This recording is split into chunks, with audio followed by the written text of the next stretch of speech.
what's up, everybody? I'm Doug. And I'm Lorenzo. And this is Good Suffering. Now, on this show, we review a film that I've seen before. And I haven't. But before we do that, we get into a little bit of...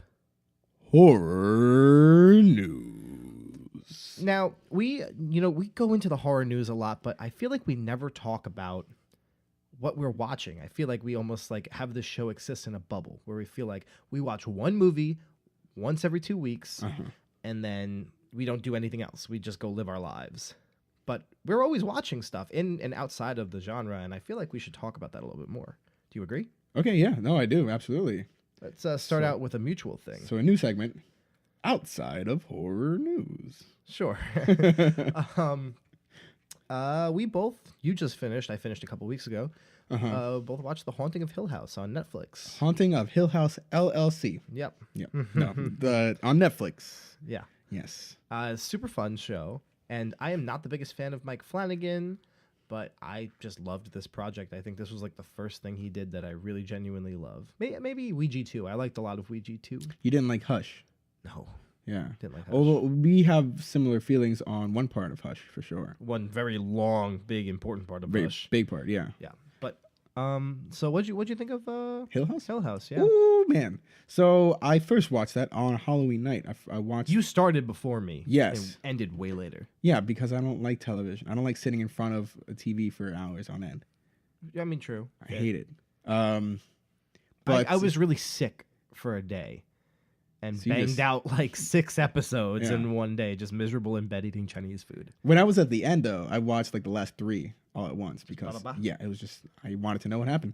So yeah, I started watching it like Halloween. Watched the first 2 episodes then with a couple of people, and I was just already hooked. I guess just to the first episode starts with like a lot of horror, a lot of that, and then the second episode you start to realize that they're going to go into all of the characters of the family. It feels like, yeah, each episode focuses on a character, and once they get through that, they then start to blend it all. Yeah, the really cut up narrative, a lot of things tie in. Even later, like you really realize that a lot of things tie into one another that you didn't realize before. Yeah. One thing that I realized but didn't like really intellectually realize until they showed it to me, like, hey, by the way, it has to do with The Room if you haven't watched it yet. The Red Room. Yeah. Oh, yeah, there were probably going to be spoilers. Well, Everybody knows this is a spoiler show. Yeah, I know, but I don't want to be the one that has to spoil. I don't need to spoil it. We don't need to spoil it. Everybody dies. Oh my God.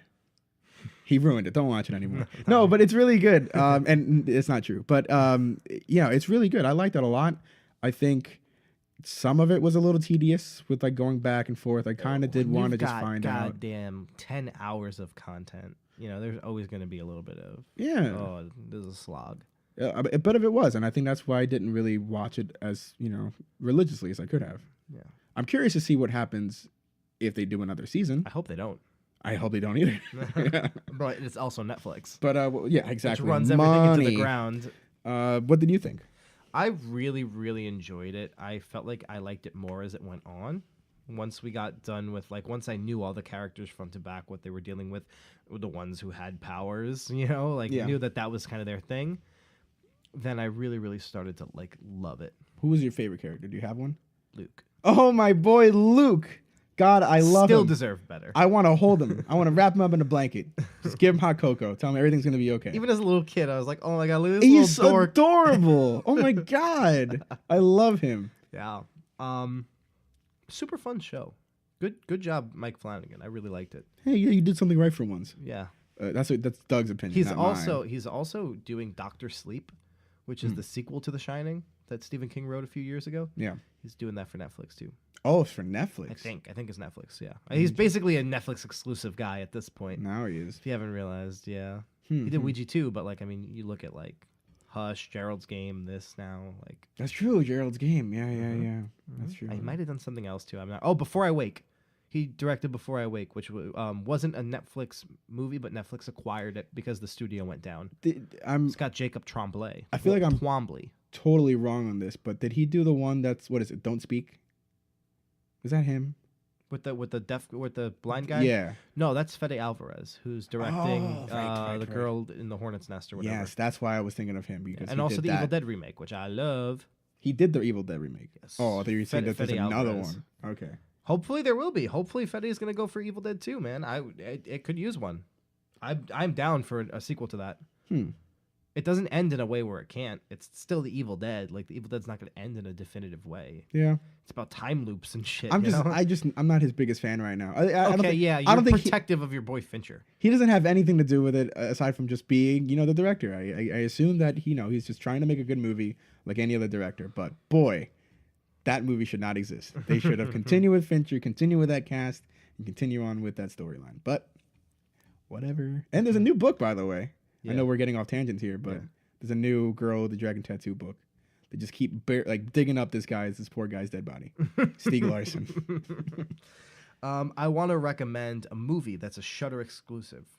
It is not in English. I think it is Argentinian, like the film. It's called Terrified. Not to be confused with Terrifier, which is a Netflix movie. Not Netflix No, it's not exclusive. Netflix, yeah. But it's on Netflix, and that's where everybody's watching it. Terrified. Shudder exclusive. My favorite movie of the year so far. Yes. Hereditary who? Ooh, I will say, I was on the phone with you once while you were watching it. Yeah. And I've never heard you so spooked or so scared. It's fucking amazing. Like you were actually kind of shouting into the phone. Yeah, it's so good. Yeah. It is ridiculous. I'm gonna watch it for sure on your Shudder account. Even there's people who say like reading reviews and hearing what people think. Even the weaker parts for some people, I love. Yeah. I'm loving those aspects of it too. Mm-hmm. Who's the so- director on that one? I don't know. I don't remember. You gotta know your directors. I know. We're- But we're- it's still great. Doesn't matter. $5 for Shudder. It's again a month free or something like that. 2 weeks. Just go watch it, and then see what else is on Shudder. It's great. I will never stop shilling for them. I think if you're a horror fan, you should have that. They are never gonna sponsor us because we just keep doing it for free. It's okay. It's okay. No problem. Love you guys. Everybody, horror fans are so willing to spend like 20, 30, $40 a piece on these Blu-rays. $5, man. You got so many damn movies at your fingertips. It's so good. Enough with the hard sell already.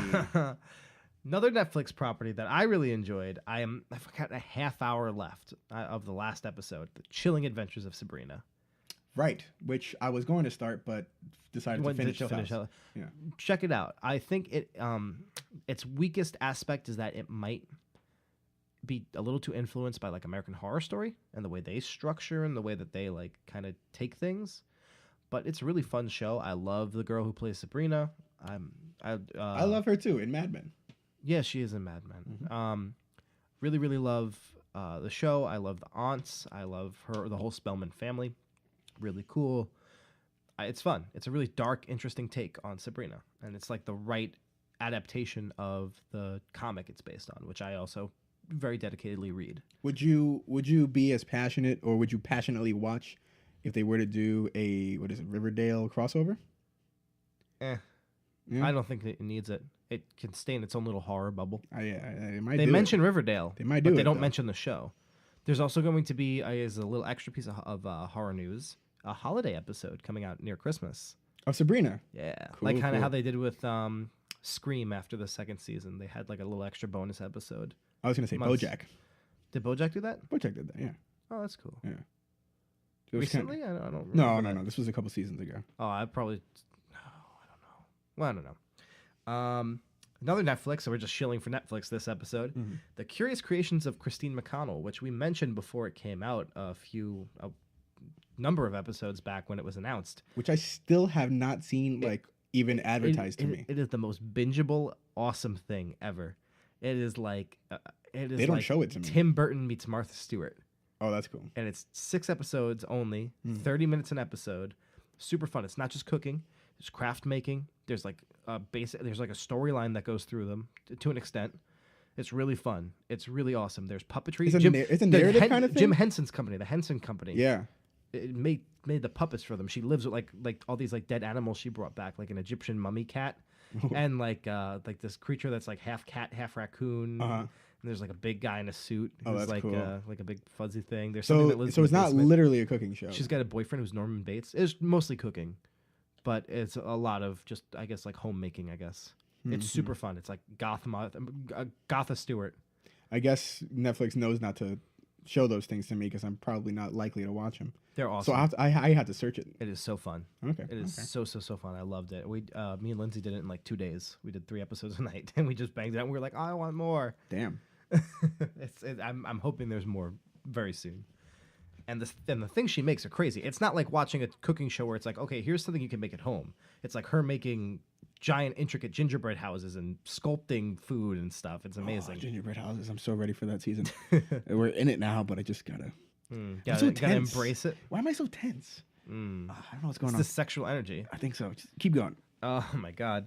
American Horror Story Apocalypse. Yeah. I still have an episode left to go. Best season so far. Really amazing. Hmm. Still has all the trappings of American Horror Story, but they really did it right this Yeah, time. you seem to like it a lot. They You really do did it talk right about this it. time. And that's basically everything I've been watching lately. Oh, Suspiria too. I saw Suspiria. You didn't see Suspiria. Not yet. I'm- Even though I'm- I was I don't wanna- amped for it. I don't want to talk. I don't want to talk much about that though.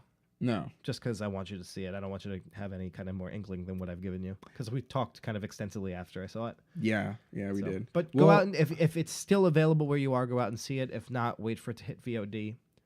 Catch it. No matter what, I mean, it it's is Amazon, so it's gonna be on Amazon. Like, true. it shouldn't be too long. I think they do wait. I think part of the reason why it gets into theaters and Netflix doesn't is because they are willing to wait the like 90 days or whatever, 60 days, something like that. Yeah. So once it hits Amazon, absolutely watch it because it's worth your time. No matter what you think of it, it is a really impactful and important film. Basically, and like- I'm not even like in love with it, but it's Exactly. It's important. So it's like it or not, like it's a good it's something that you need to see. watch at the very least. Yeah. Okay. Yeah. If it's in the neighborhood, if it's still playing, I'm gonna try to go because I was really amped for it. I still am. Yeah. Damn. You reminded me that I still haven't seen it. And the things I'm trying to catch soon, I gotta watch the new season of Channel Zero, which you have to get on. You have to watch the last 3. I don't do TV. No, it's like 6 episodes a season. It's so good. You recommending all these things to me. And then Netflix this weekend, I guess it'll be out by the time everyone hears this, is coming out with a movie called Cam, which is like Cam Girls meets The Twilight Zone. And I heard it's Ooh, nuts. It's getting a lot of good press. What's with all this? Even that's- like I think Alamo Drafthouse did screenings of it. Oh, But it's a Netflix original. sweet. Yeah. But I mean, Black Mirror is basically Twilight Zone. With technology. Technology. Ooh, it's scary. Jesus Christ. Okay, so on to horror news. This is officially horror news. This is officially horror news. Officially horror news. George Romero, King George Romero, rest in peace, has an unseen 60-minute long 1973 PSA on age discrimination called The Amusement Park that is widely considered by like everybody who's seen it now that it's like kind of like starting to resurface as like his most horrifying project. Ooh. And it was a PSA. Yeah. Yeah. And they're like anything you saw from George doesn't compare to this. Like this is like a hard, he said it's like a biting take of like society. Mhm. It's like totally unbridled Romero. Talk a lot about society. Yeah. In this episode. In this episode because we live in one, you know? Yeah, I heard. Yeah. And they're trying to raise some funds to restore and release it. I really want to see it, so if you got any money, go chip in. You can go to the George A. Romero Foundation's website. I'm gonna throw in like $10. I think that's the minimum donation. Just because I gotta see this thing. I love Romero. I gotta see what he's doing. Next, Blumhouse Television and Amazon are partnering for a series of 8 films that are gonna stream on Amazon Prime that will all have a thematic connection. And that's all they've announced so far. But it sounds eerily similar to what they're doing with Hulu right now in Blumhouse with the Into the Dark series. Did you hear about that? Mm. It's a new movie every month. They just released the second one a couple weeks ago, where it's a horror movie based on whatever holiday happens in that month. They did The Body, which was for Halloween, and they did one called Flesh and Blood for Thanksgiving. It's not even a Thanksgiving movie. It's just about family. Interesting. That's what Thanksgiving's all about anyway. True. And I'm eager to see what Blumhouse TV has got going on because I also know that they're involved in the Purge series, which I haven't seen yet. I also Me gotta watch neither. that. Yeah. But yeah, actually, also just watched Purge election year. Not election year. No, you watched the first Purge. The first Purge. Yeah, that's the yeah, new yeah. one. Yeah. It's all right. It's fun. You told me. I don't know why we were talking about it though. What was it? What was a little tidbit you gave me on it? I don't remember. Yeah, me neither. Okay, next. Dan Aykroyd went and did a Dan Rather interview and is talking about Ghostbusters 3 again. And that might be happening. They're going to rewrite the script that they've had for a while that was held up by Bill Murray, and Dan Aykroyd again believes like, yeah, Bill Murray's going to come around for this one. So we might see a Ghostbusters 3. With a crossover of the No. female version? No. Like Dan Aykroyd said, never letting Paul Feig anywhere near it again, which I'm sad about because I liked it. Oh, man. He just hates women, huh? Dan Really? Aykroyd. I'm not pointing fingers. No. A lot of But- people didn't like it, and I get for him as like a producer and investor, I understand why like he wouldn't He want kind of that wants guy. more control, I guess, than Yeah. he would probably be allotted. But it's gonna deal with Dana and Peter Venkman's kid. That like after Peter Venkman dies, he's gotta take over the Ghostbusters business. Oh, my God. Yeah, Okay. and he's like Bill Murray's gonna be a ghost through a lot of it. Sweet. Yeah, I hope to see it. I really Yeah, hope it to should be see made. Absolutely. Next piece of news: Walking Dead. You know, viewership spiked up after Rick. You know, on the last Rick episode. Yeah. And it stayed there for the next episode. It didn't go down like once Rick was gone. It's Well, back because up I think people wanted to see where they were going. where they're going, I've and heard had the great- time jump. I heard great things. Yeah, I did too. Yeah, I It's heard kind of like making his me best want episode in to. years. Yeah, it made me want to rewatch it, or maybe just watch that episode. Yeah, and see like if I want to keep going. From Yeah. there. Yeah. We'll see. I'm good for them. Hey, if they get good again, I'll watch. I don't Yeah, care. by all means. I do love that show. It was a big part of I was a big part of it. I was a big fan. I watched the first episode the night it aired on Halloween in 2010. Me too. Yeah. Pretty sure, if I remember correctly. My memory's shot, but I would always watch that, and I would do like. smoking all that cranky dank. Oh my friend. God, I don't smoke anything. I can't. It's not good for my health. But what was I gonna say? Yeah, and even Talking Dead, I would watch that too. Yeah, yeah.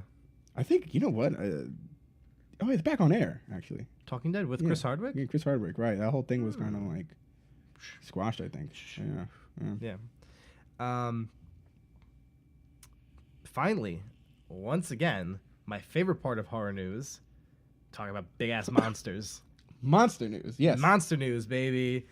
Godzilla vs. Kong, releasing May 22nd, 2020. We officially have a synopsis of what it's going to be. And obviously this comes out after the Godzilla King of the Monsters, which comes out next year. Who's directing that? Adam Wingard? I forgot who's directing that. God, you're just blanking on directors. I know, I'm blanking on directors today. Here it is. In a time when monsters walk the earth, humanity's fight for its future sets Godzilla and Kong on a collision course that will see the two most powerful forces of nature on the planet collide in a spectacular battle for the ages. As Monarch embarks on a perilous mission into uncharted terrain and unearths clues to the Titans' origins. I guess they're calling them the Titans. I guess that's something that'll be established in the This new one? Godzilla. Origins. A human conspiracy threatens to wipe the creatures, both good and bad, from the face of the earth forever. That's a long synopsis. That is a long-ass synopsis. That was not IMDb. No. Hey, IMDb, get on this level. Yeah. Yeah. Cover your bases, dude. No, I know it's like, a, I know it's like a, IMDb as a synopsi. you just want a fucking sponsor. That'd be cool. But the film does have Millie Bobby Brown in it, which means she's returning from the new Godzilla. From the one that's coming but out. Vera Farmiga is not mentioned, which means Vera Hey-o. Farmiga might bite the dust, just like Bryan Vera- Cranston did in Vera the Farmiga. first I know. Godzilla remake, I guess, from this era. Yeah. I can't wait to see more Kong though. Yeah. I'm a bigger fan of him. Really? Yeah. Me and the incomparable Taylor File disagree. Yeah, well, you guys tend to agree on a lot of things. One more thing before we end horror news. I have a bit of an announcement that I just saw. I think we all just saw today. It came out. It's not like they sent it to me and I'm the one announcing it. It was. This is a Good Suffering exclusive. Yeah. So I was very heartbroken to find out that Filmstruck was ending. I think that was about like last month. But Criterion has announced that they're going to have their own streaming channel. So you're going to get to watch all those awesome Criterion exclusive stuff, all their movies. They seem they're going to have a lot of their supplementary stuff on there, just the way Filmstruck probably had it, but for their channel specifically, which is awesome. We need more. A lot of horror movies on there too. I was going to tie you back into the show, don't worry, but there are definitely classic horror movies on there. And contemporary. The selection's not nearly as vast as like Shudder would be, but still, I feel like hopefully a bunch of people, listeners, I know I am, I know you are still just film buffs in general. So very happy to see that they're getting their own channel. And then if you find them on Twitter or if you go to their website, I imagine, I'm not sure, you'll see how you can support them to actually get started. Go to criterionchannel.com/goodsuffering and enter the code good_suffering. God, I wish. To get That would be amazing.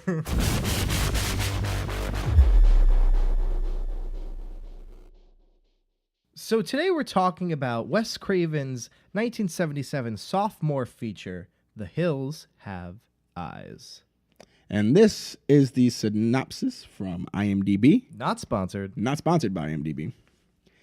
On the way to California, a family has the misfortune to have their car break down in an area closed to the public and inhabited by violent savages ready to attack. I wouldn't say it's the misfortune. Mm-hmm. I would say it's their foolish They're hubris. Stupid. They're really hard-headed. At least Bob is, Big Bob. The father. Yes. Yeah. So, I mean, that's basically it. I don't think I would change much aside from, like, they willingly, at least he made everybody go into this part of the desert because they wanted to see The Silver Mine. Silver Mine because it's their silver anniversary. Mm-hmm. Uh-huh. But, yeah, that's it. Before we get into our opinions on the film, just a couple of quick notes. Besides being directed by Wes Craven, this is produced by Peter Locke and is the basically the start of the careers of Dee Wallace, who would go on to play in films like The Howling and most notably as the mom in E.T., and Michael Berryman, who had a pretty decent career in horror. He played Pluto. Yes.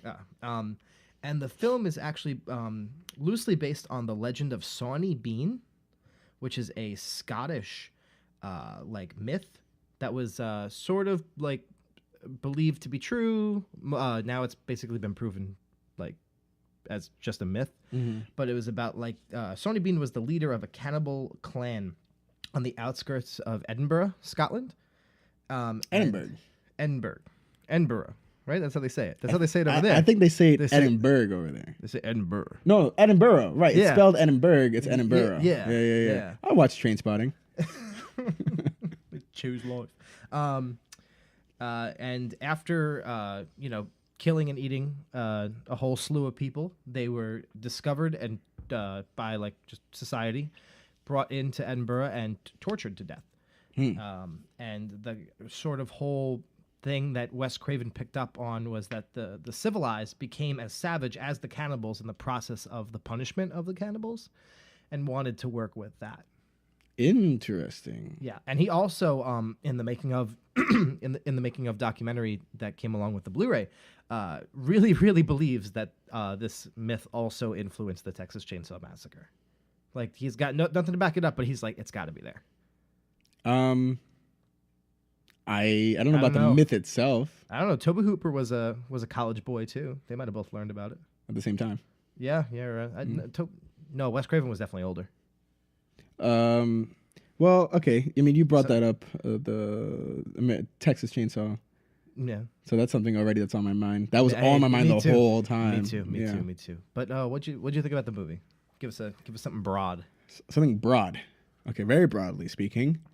We got a lot to talk about. Yeah. Well, I couldn't help but compare it to Texas Chainsaw. I think even though I knew that it took place in like like a kind of like a hot atmosphere kind of thing. Mm-hmm. And you could definitely feel the heat as much as you can Yeah, just about as much as you can in Texas Chainsaw. I would say with Texas Chainsaw, it was a lot more about heat, whereas in this movie, it's a lot more about stench. Like Fair. something about like just the characters, especially when what's her name comes around, Ruby. Yes, her hair is kind of scraggly. She has like some kind of blackened teeth and stuff, and the dude, what's his name, Uncle Fred, I think you call him. Yeah. He's like, oh, you smell like a horse, and I'm like, yeah, I bet like all of that area just stinks. So yeah, Texas, hot, Hills Have Eyes, smelly. So it's still pretty tangible. But anyway, yeah, I tried very hard to like not let that influence me, because obviously I really loved Texas. That was like my favorite so far that we've done. I thought you said it was Evil Dead. Somebody go back and check the archive. Honestly, I don't know. Episode 10. It's between one or the other. They're neck and neck. Yeah. Needless to say, though, I don't think I really enjoyed this as much as I was hoping, because I thought it was going to be in the same kind of spirit of, great cinematography and, I don't know, like cool storyline or not as annoying. I don't know. I didn't enjoy it as much. I don't know. So the characters weren't as interesting to me. I didn't really care about the family, and even the, I guess, antagonists, villains, savages, whatever you want to call them, they weren't nearly as interesting as the family in Texas. And, again, I don't want to just base it off of that, but it just wasn't all that engaging to me. Fair. I can't hold that against you. It felt like a step above a B movie, but not quite like that good of a movie. Yeah. Sure. Upon revisiting this film, and it's been a while since I've seen it. It's been a while. It's been a whirl. Shout out to T-Finance Phobo on that one. Yeah. And to Stained. Yeah, obviously. Not Creed. Not Creed. Angry Creed.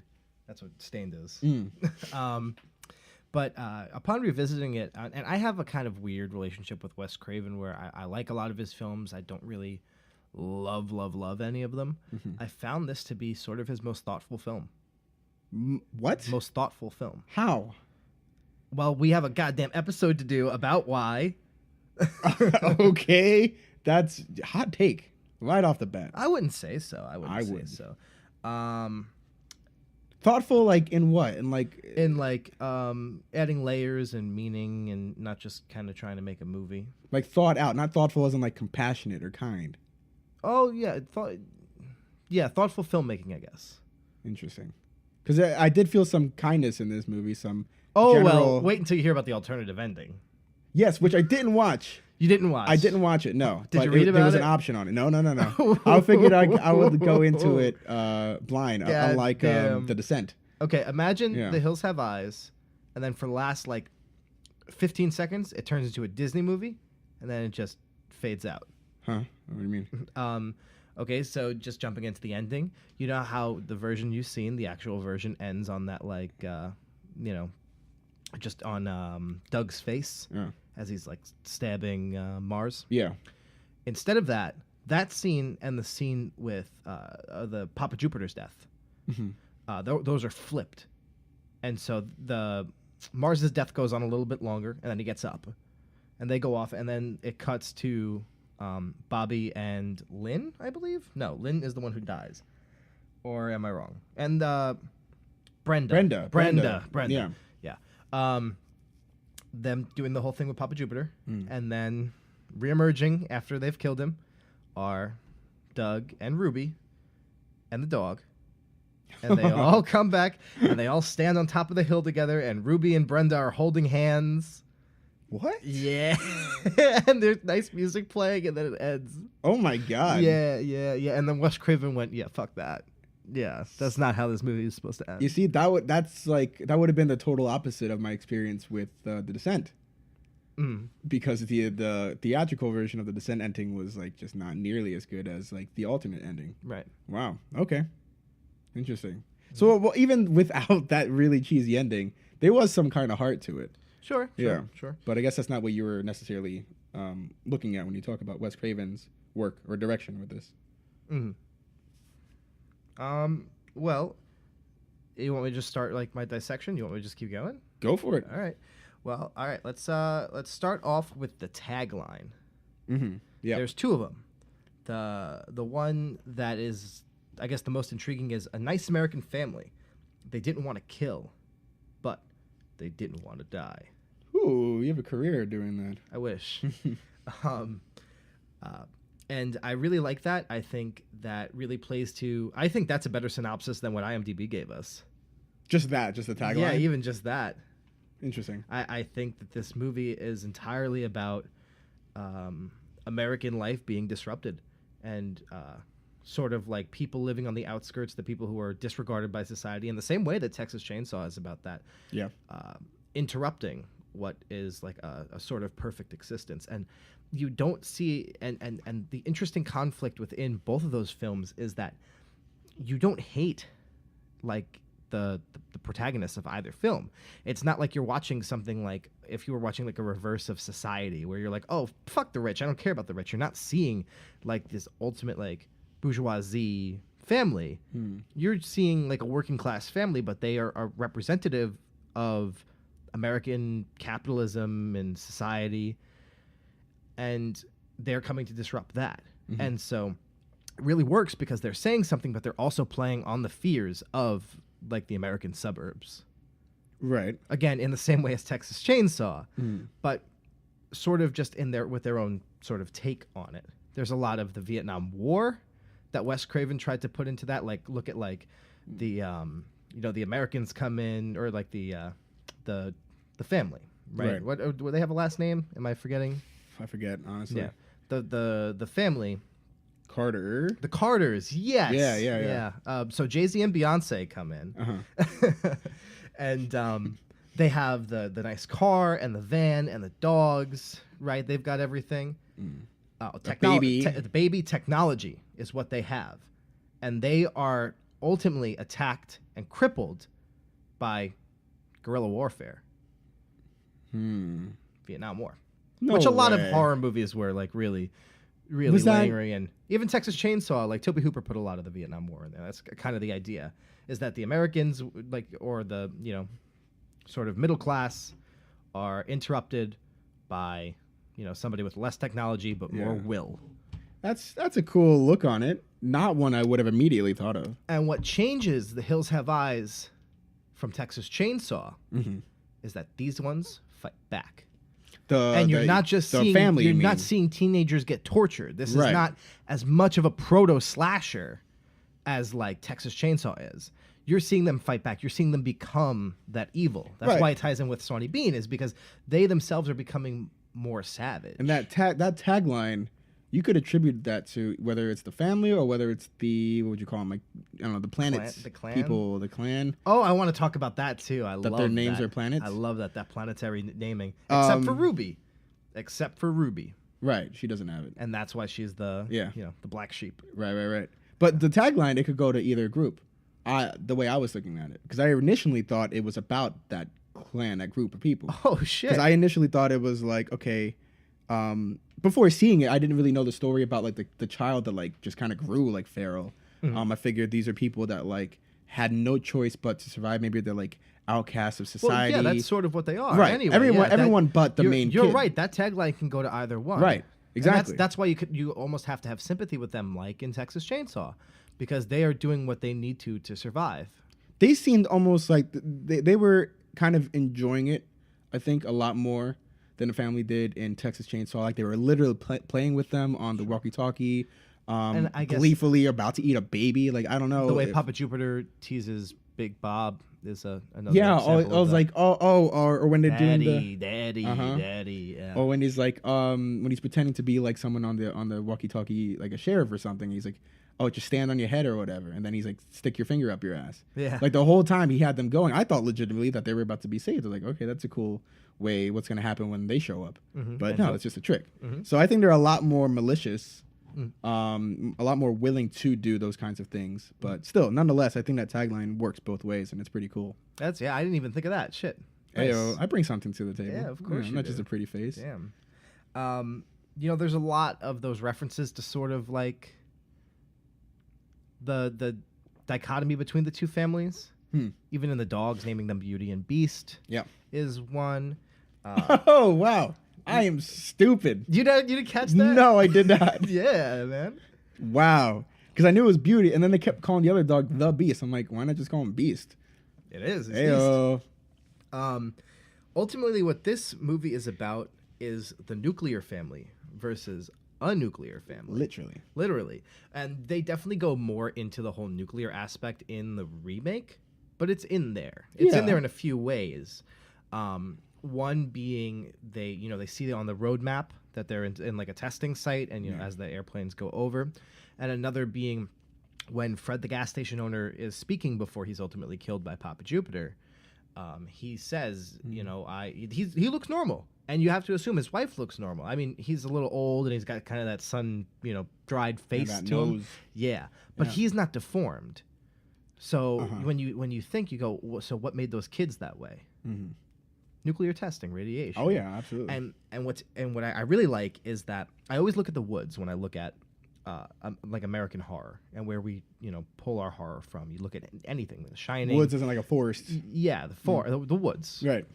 Anything from The Shining to Friday the 13th, Blair Witch Project. I've talked about this on the podcast before. It's where we lost our humanity. It's where we committed our atrocities. It's where the worst of America. You mean the white man? Sure. I mean, of course. It's goddamn 70s, man. It's No, not, I we're know, not- but yeah. that's what you were referring to, like Yeah. that historical. Yes, and okay, that is where America lost its humanity. Mm-hmm. That's where Trail of Tears, the Don't get me started. genocide of Native Americans, and even just doing what you had to do to survive. We do not have a good relationship with the woods, and that's a very old, archaic thing at this point. It's almost 300 years old, more. So we look at the desert. We look at Nevada. We look at nuclear testing and the things that we did out there in the desert in the 40s and 50s and 30s. And that is where we re-lost our humanity. That is where we created the fucking bomb. Yep. And so this is an amazing fucking stand-in for that. I've got chills right now because I love that kind of shit. That's what I like about horror. That this is like a new era. It's like the new, it's like Yeah. a new, this is what I like about it that Texas doesn't have, because it's cool. Texas is great, and Texas is a gross fucking place. And that's also where they manufacture white people, if Don't you talk haven't heard. about. Well, Texas is on my shit list right now for one reason in particular. You have to go there. We have to go there. We do have to go. Hey, there. I'll be there in March. Hey, we will. Oh my god. But this is such an interesting aspect, and to think that Wes Craven pulled all of that from a movie that he himself said made just because his producer told him make something for the desert. It's cheap to shoot out there, and for him to make all of that from just that little half a seed is amazing, and that's why I really fucking like this movie. Yeah, I mean, I think there's a lot that you can take from it like that, like intellectually, but just as a viewing, or while you're viewing it, it's not necessarily all that great of a time watching it. I mean, like, I don't know, the characters are still pretty dumb, shots are still pretty bland. Oh, sure. It's know, not. I don't think the it's the music's artistic okay. masterpiece that like Texas Chainsaw is. Right. It's not The very music, artistic. I like the music. It's really weird. Yeah, it no, goes to a it's lot of all different right. places. It's not bad. And Don Peake, who did the music, he actually called them up and asked for the necklaces they wear to actually incorporate into the music as an instrument Oh, to sort okay. of blend in the sound effects and music, Yeah. which is pretty neat. really neat. And they go all over with that soundtrack, man. With that Yeah, score. it's not very like. There's like some 70s fucking like Italian giallo shit going on, and then it gets like really just There was like a magical kind of like a I don't know, proggy shit, yeah, I right? don't That's know what I'm what's going talking about. on. Is like it sounds like Italian horror, and like I go like, and then there's some really conventional work. There's some really unnoticeable music. There's long stretches where there is no music. Yeah. And it's really I think that's kind of a cool aspect to it. No, In yeah, the same way was- that like Texas Chainsaw has like nearly no music and is just like the Yeah. it kind of works its own way. And sure, I think at the end of the day, this movie is just a riff on Texas Chainsaw Massacre. But like, how many other movies, have done that? Friday Or- the 13th is just a riff on like Psycho and Halloween. Like, you just go back and forth. Yeah, with all no, that. that's- So you just kind of got to treat everything as its own thing, unless it's like literally a direct rip off. This is saying something different. It's saying something different. In as much that it brought that different perspective, like you said, about what is horrible or horrifying about American culture, American, they just where they are in history. With all that, creating the bombs, doing the testing, being able to just annihilate people at that scale. That is something that's truly, truly scary. And that they brought that to the table with this. Yeah. That's something that certainly that Texas Chainsaw does not do, like Right. by any means. Right. But yeah, Have you seen on Assault on Precinct 13, like John Carpenter's not the film? original one. No, not the John Carpenter. But you know the idea. Yeah. I feel like I actually haven't seen the remake, so I don't know how much it deviates. But I actually feel like there's a lot of that in this film too, with it like Like the standoff they're kind of locked. thing? Yeah, they're Yeah. locked down in a certain area. They're immobile, Yeah. and they're just coming, and they don't know what sides they're coming from. And that movie predates this too. I think No. 75. That's got to be No way. Assault on Precinct 13. Really? 76 maybe. That might have come out like while this was shooting, at Interesting. least, because that's definitely before Halloween, which is a year after this. I'll give it a Google. Sure. 1 year at least of release, 1976. 6, yeah. Yeah. So Look at you! Look at you! Yeah. We gotta go to a bar. What's the word? Trivia night. yeah. So I pull a lot of like Assault on Precinct 13 from here. A lot of like Western references, not just even in the setting, but even just in the way. It's very much like Well, certainly with the talk of like savages and whatnot. I mean that kind of language is certainly frowned upon these days, right. as it should be. But you know that's still very much alive and well back then. The whole idea of civilized Americans and all these animalistic people. Right. Yeah. Did you find any of the did you like the script at all? Do you like the dialogue? I pulled a lot of really cool stuff from the dialogue, especially. I mean, I did watch this movie like 4 times, but Yeah. No, I think what I did like was just a bit of like the dynamics within the family, like I guess like a hierarchy in a way. sure. Um, Which very much reflects like a patriarchal family. Yeah. They're very much the cookie cutter American family. oh, I did like that.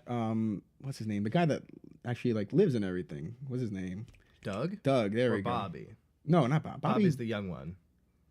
Bobby's he's the one with the Ohio State shirt, the Yeah, green one. Yeah, yeah. I liked him because he can do freaking cartwheel backflip thing. Yeah. While And he wearing did Ohio that State. when he reveals that like Beauty is actually dead, I Yeah. really liked that scene. There's some solid acting. No, Even yeah. like when I mentioned like Fred doing that talk about like his whole like revealing like that What I'm the- happened? yeah. No, yeah. Love that scene. That's a good scene. I love Ruby's acting in the beginning where she's like really low key.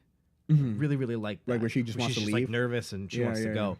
Love that. There's some really good moments in this. Yeah, there certainly are. Fred really, I think, was a good big shining part of this Mhm. too, and I like that we get to see him again, and they go back to him, Yeah. and they're like when we do see him again, like he's trying to hang himself because like God forbid, like these other people try to kill me. One thing too, I think I liked about just the story itself, was just how much, and I guess this does tie back into the idea of it being similar to Assault on Precinct 13, is just how much use of weapons there are, of like guns.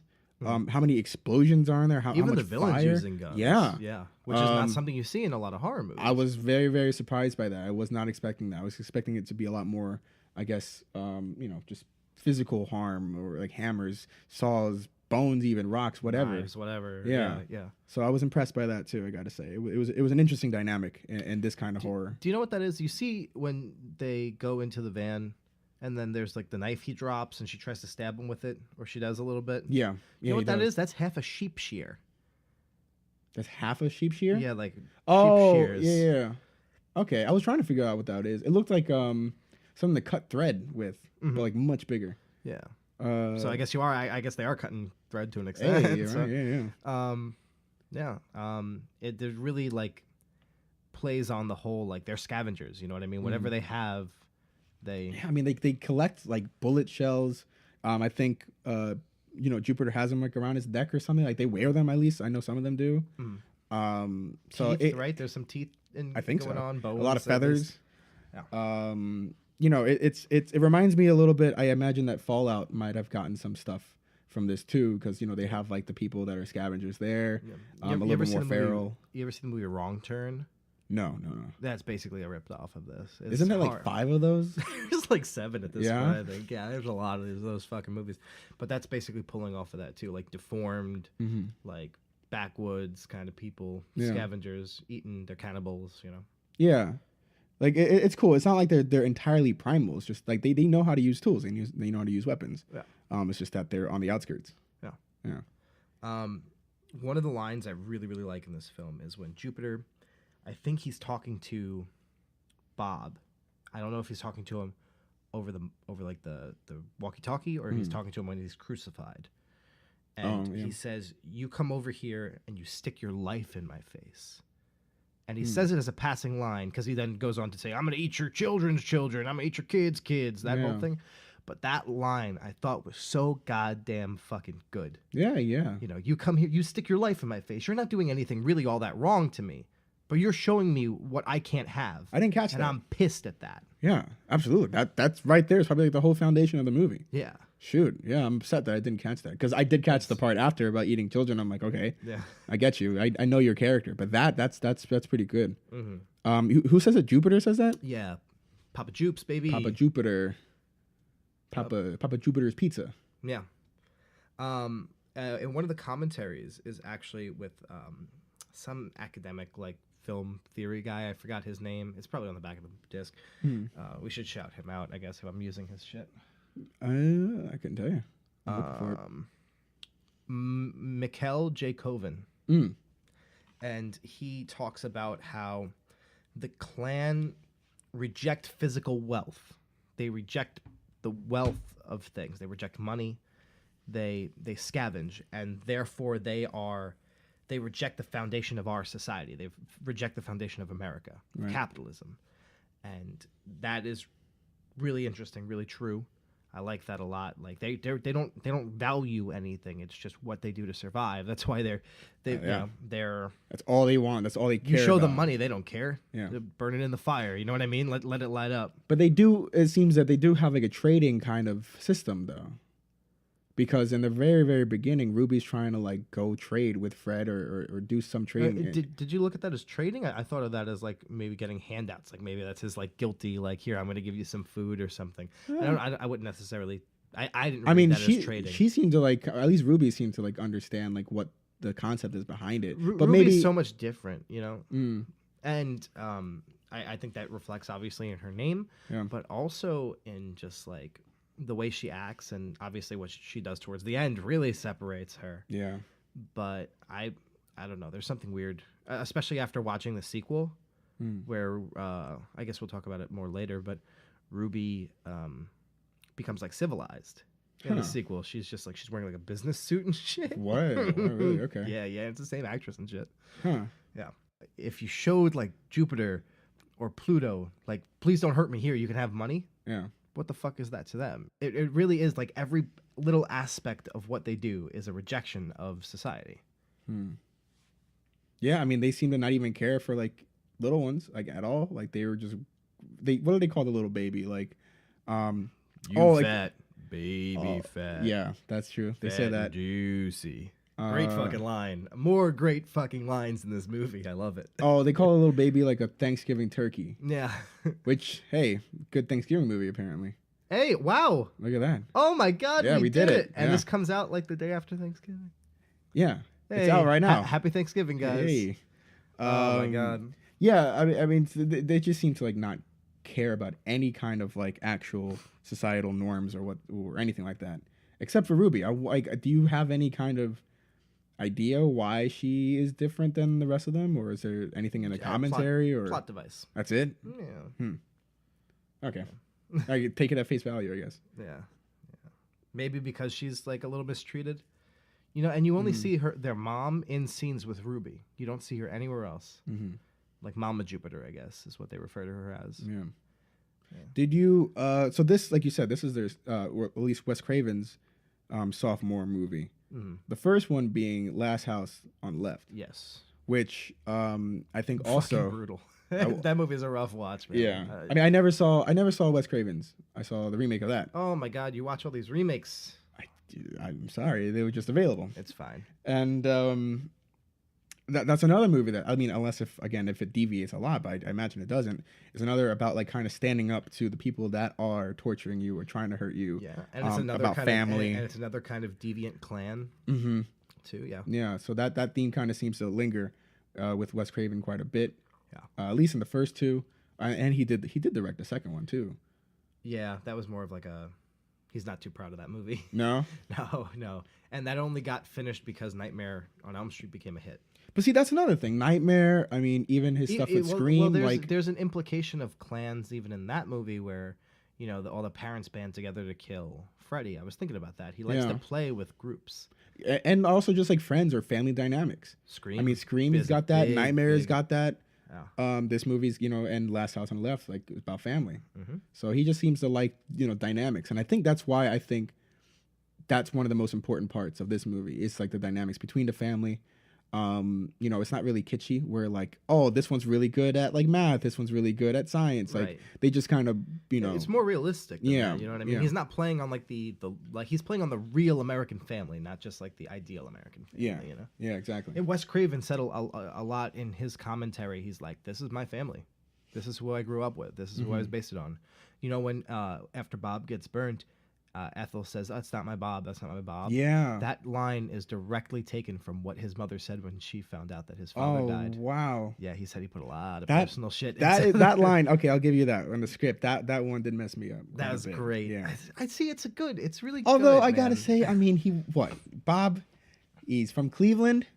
You hate Cleveland. He's a cop from Cleveland Yeah. who also likes to drop the N bomb. So I mean, Did he? Yeah, oh baby, he did. I didn't catch that. He did. Did he Because really? he was saying that thing. He was like, you know what? I'm a cop in Cleveland. I've had, you know, black Oh. these Negroes basically. I'm not gonna say it on air, but shooting at me. I've had all this.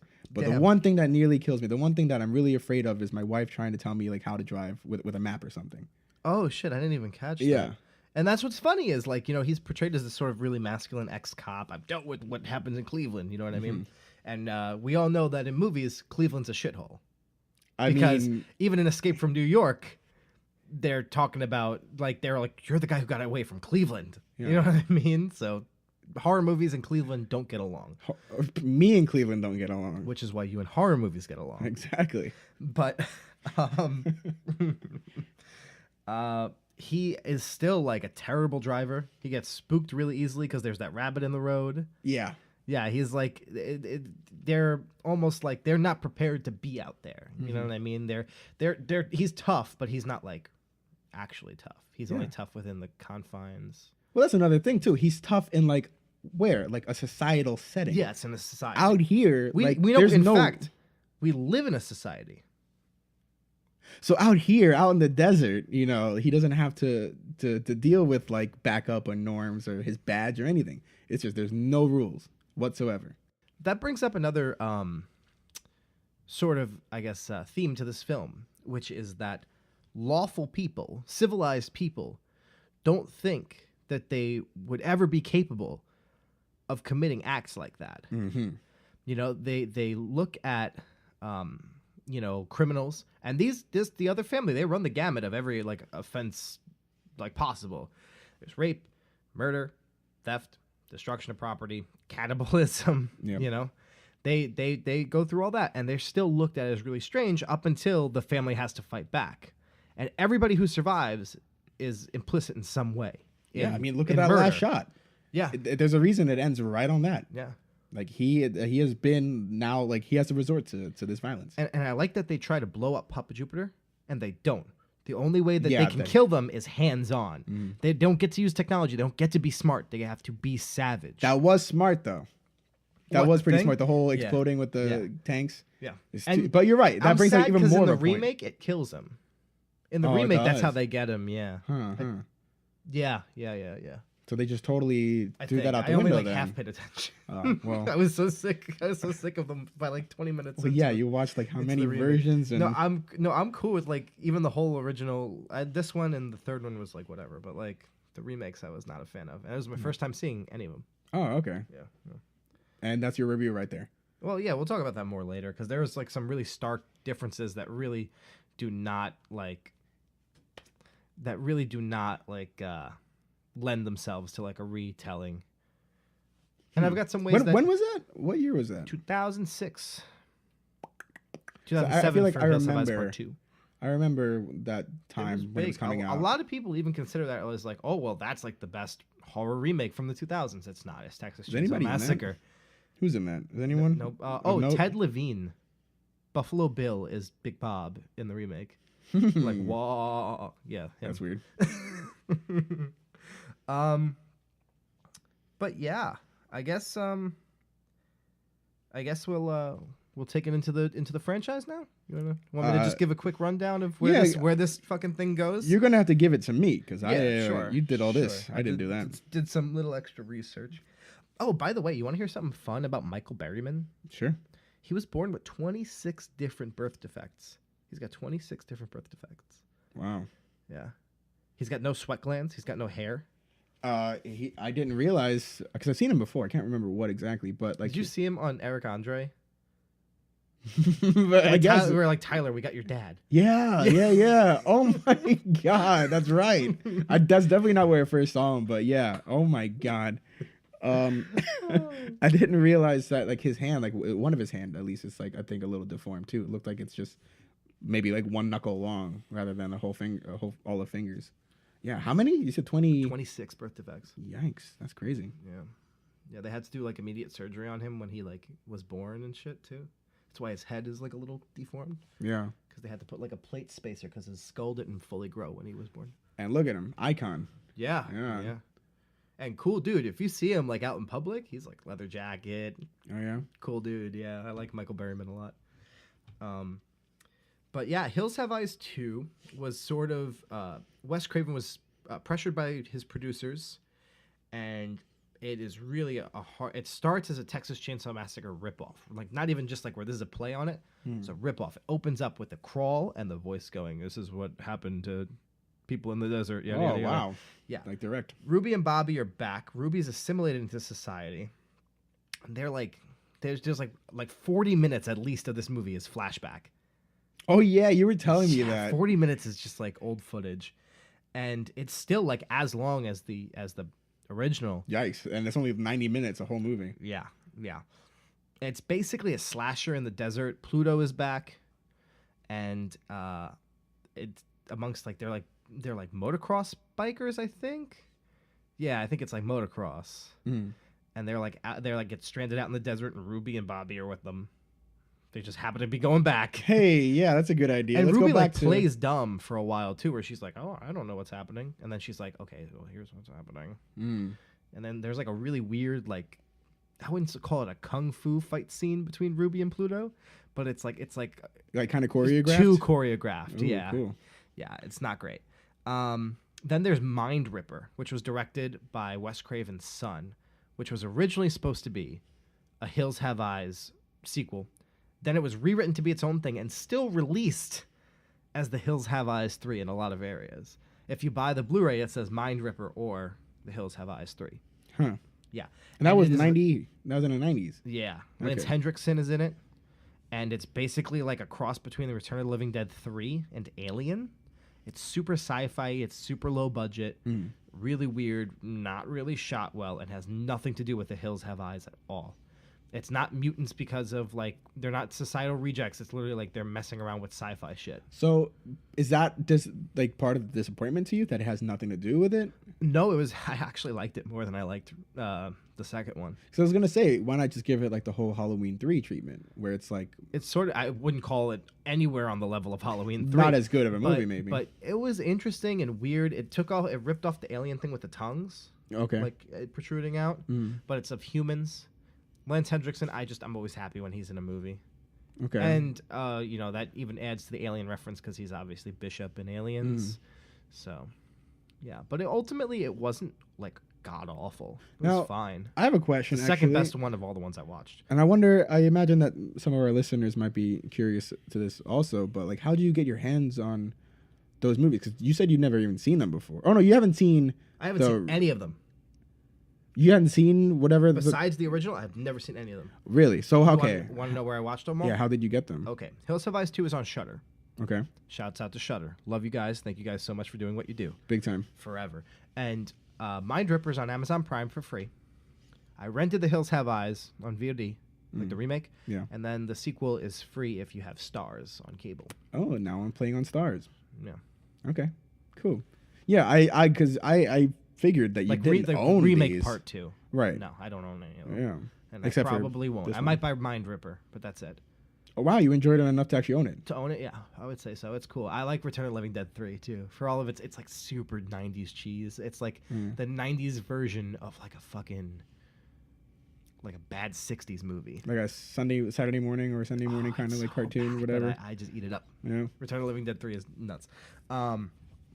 But the remake, it's just like the Texas Chainsaw remake. It's super slick, super Hollywood, super high budget. I don't remember if Platinum Dunes did that one too, but damn well feels like it's a Michael Bay produced movie. Oh, damn. It's more brutal, almost unpleasantly brutal, like Hmm. to like where it almost feels like really mean. Hmm. I don't like when a movie feels mean. You know what I mean? Yeah. Like where like there's like no there's no redeeming quality. It's just angry. The gas station owner's death is a suicide. He like blows his brains out in this big, gory, Fred, spectacular. basically? Yeah. Yeah. Huh. So like, which- is it almost like when he was trying to hang himself? Like, does he But actually yeah, like, but succeed? he says the whole thing sitting on the floor with a shotgun, and Buffalo fucking Bill is standing there like, what?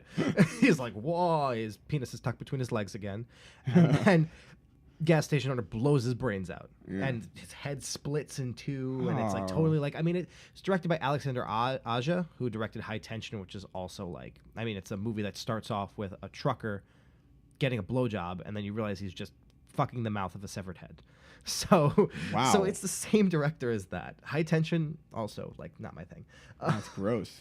That's a bit much. Yeah. But that is also another added thing from the Texas Chainsaw remake, to where have you seen the Texas remake? No, no. I love it. We should do it Wait, for so the hold show. on, because there are a couple, aren't there? Like, not I wouldn't say remakes, but there are a couple installments of the remakes also. Yeah, I'm gonna get to Is that it like too. New Generation or no, that's Star Trek or whatever. Next Generation. Of what? There's like different names, aren't there? For the Texas ones? Yeah. No, I'm talking about the 2003 one, like the first, like the like. I the don't even Texas know which one Chainsaw that is. I Massacre. don't remember. I don't know. Jessica Biel is the star. Okay, so Jessica Biel's in that one. I still haven't seen it, Yeah, but okay, I know yeah, which that's one you're the one I'm about. talking about. Okay, yeah, okay. yeah. And it adds to like this sort of like weird thing that was going on in horror at the time, which I'm just gonna lovingly or not so lovingly call suicide exploitation, where every horror movie at that time had to have like a big dramatic suicide, especially with like brains getting blown out. Yeah. Because the hitchhiker who turns out to be part of the family in Texas Chainsaw, in the remake, it's somebody who it's basically like almost like Sally, or like a prior version of Sally, where she's like she's just hitchhiking down the road, and she's like freaked out, and they're like, oh come on, we're gonna give you a ride, and they start driving, and they're like, and she's like, no, don't go back there, don't go back there, and she's like, why?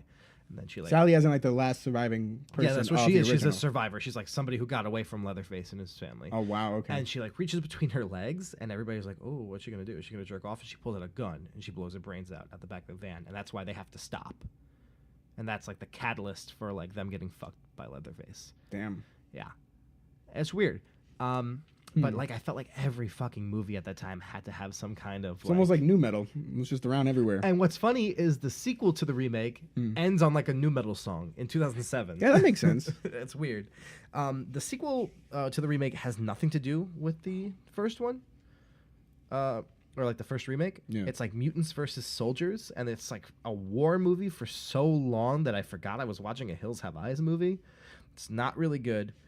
Is that like a direct to home kind of? No, that was in theaters, definitely, Hmm. definitely. Also in the first remake, Ruby sacrifices herself. She like Interesting. she grabs like I forgot who's the replacement for Mars, Yeah. and like they both go off a cliff together. I could easily see her doing that in the original too. Sure. And they also get rid of the planetary motif. There's like names like Mutant and Goggle and Cyst. Okay. Yeah.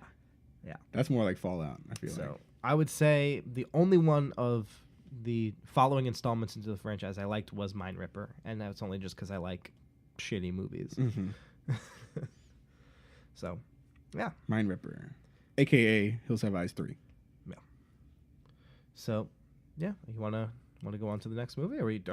Do Well, you have anything else to add? I have a question. Sure. Sure. You said you wanted to get back on the planetary thing, that whole motif. Oh yeah. Yeah, go on. I want to hear. Okay. Is this something about Roman mythology? Is that Roman? No, I'm totally going with it being like they are aliens. They're going planetary Oh. like aliens. They're alien to society. Oh, I see. And I think that's kind of what he was trying to hint at. Not as far as like gods. They're not gods. They're aliens to society. Okay. They look at them and they're like they're not. You're trying to dehumanize them in the eyes of. But they do that to themselves. They have their own. Those are names for each other. Yeah. So they themselves are just trying to like, because they're further themselves from society Sure, even yeah, more. Yeah. Again, like I said, they reject Yeah. the foundation of society. True. Aliens. I get it. Okay. Can I give you a couple of fun facts before we send off? Some fun things I learned from just like watching these special features in these movies. Go for it. You know the baby Katie? Yes. The mother, obviously it's a baby. The mother was on set during the whole damn thing. Yeah. And the baby would cry a lot, and she'd go, "Oh, I'm gonna go. I'll go take care of her." And Wes Craven realized she was slipping the baby sleeping pills to calm her down. And Wes Craven during the whole commentary was making fun of the baby, being like, "You see all those eyes? You see those? She's going, oh, I hope mommy doesn't give me another sleeping pill." Oh my god. Him and Peter Locke are just laughing about it. Oh my god. You see these movie moms, man? They can be crazy. Not that my aunt is at all, because she's technically a movie mom. Wes Craven also jokes about the Scream rules about this movie. He's like, "Oh, see what they're doing? You can't have sex in a horror movie. We watch Scream. We know how that goes. That's Oh, cool. they're going outside. They're checking a noise. You know what I mean? Uh-huh. Like he was having fun with it.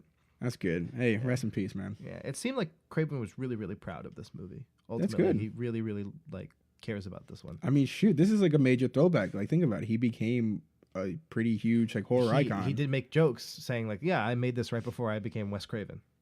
Like, Right. So he's okay. He's self-aware of that. Then that must be pretty cool to look back on your earlier work where like you really have to make a name for yourself. Yeah.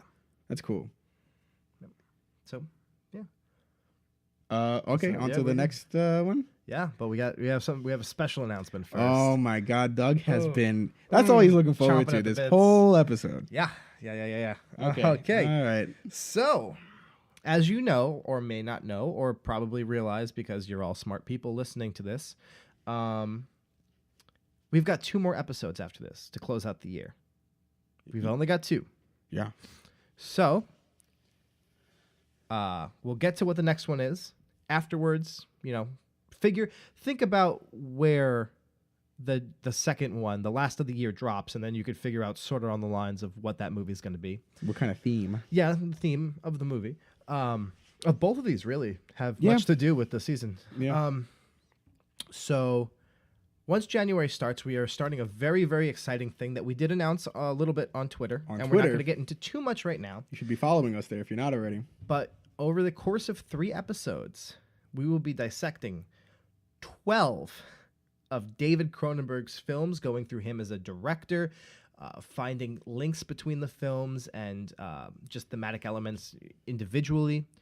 We're going to have a real intense time with it, have a really good time as well. Intense. We'll Intensely good. We'll name the films at a later date. We have them set, but we don't want to give you too much right now. But for now, I think you can figure out at least most of them, if not all, considering this is a horror podcast. But it's going to be 12 movies. It's going to be fun. It's going to be great, and I'm excited to talk about it. Because he's one of my fucking heroes. Yeah. Yeah, this is exciting. It's a lot of movies, though. 12. I mean, Yeah. that's a lot of movies. Yeah. That's why we're telling you guys now, giving you so- guys a little time to play some catch-up. Yes. All right, so on to the next pick, which is some more current news. your pick. Yes, my pick. And if you don't like The Hills Have Eyes, I'm going to give you the polar opposite. I'm going to give you a gorgeous film. I'm going to give you a cold film. Ooh. And I'm going to give you a film where the enemy is anything but human. Ooh. We've got John Carpenter's 1982 classic, his best, arguably the best horror movie of the 80s, arguably, possibly one of, if not the greatest horror movie ever made. Outside of my opinion on The Shining, of course. I'm waiting for that. We've got The Thing. The what? Thing? The Thing. The Thing. John Carpenter? The Thing. Oh, cool. Okay, Yeah. I know that one. Yeah. Right on. Cool. We're going to give you guys a little bit of Kurt Russell, Dude, Little Kurt bit of Russell Keith with a David. full-on beard. a little bit of Wilford Brimley pre-diabetes. Got a dog. There's a dog Yep. for a little bit. Yep. Yeah. Cool. I'm excited to see this. I'm going to give you a challenge because we're not going to talk about The Thing until we get back in here. Why did I start? Oh, I think that was like on my Halloween trip. I'm going to give you a challenge. Oh, you mean in addition to watching all those movies? No, that we have it's to no, watch? it's while you're watching The Thing. Mm-hmm. Which one? Don't look it up. Which one is the diabetes guy? You got to figure it out. You got to look at them all the crew, and figure out which one's the diabetes. Remember that old meme? The commercials. Yeah, the commercial that turned into a meme. Yeah, of Got to course. figure out who that is in the movie.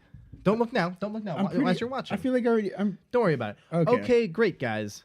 Once again, thanks for listening. We got to find a cure for that, though. By the way, people. Diabetes? Yeah. Yeah. Thank you guys so much for listening. Don't forget to subscribe and leave a review if you could.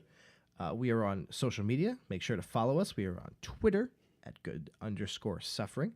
We are on Instagram at Good Suffering Podcast. And you can find us on Facebook at Good Suffering, a horror podcast.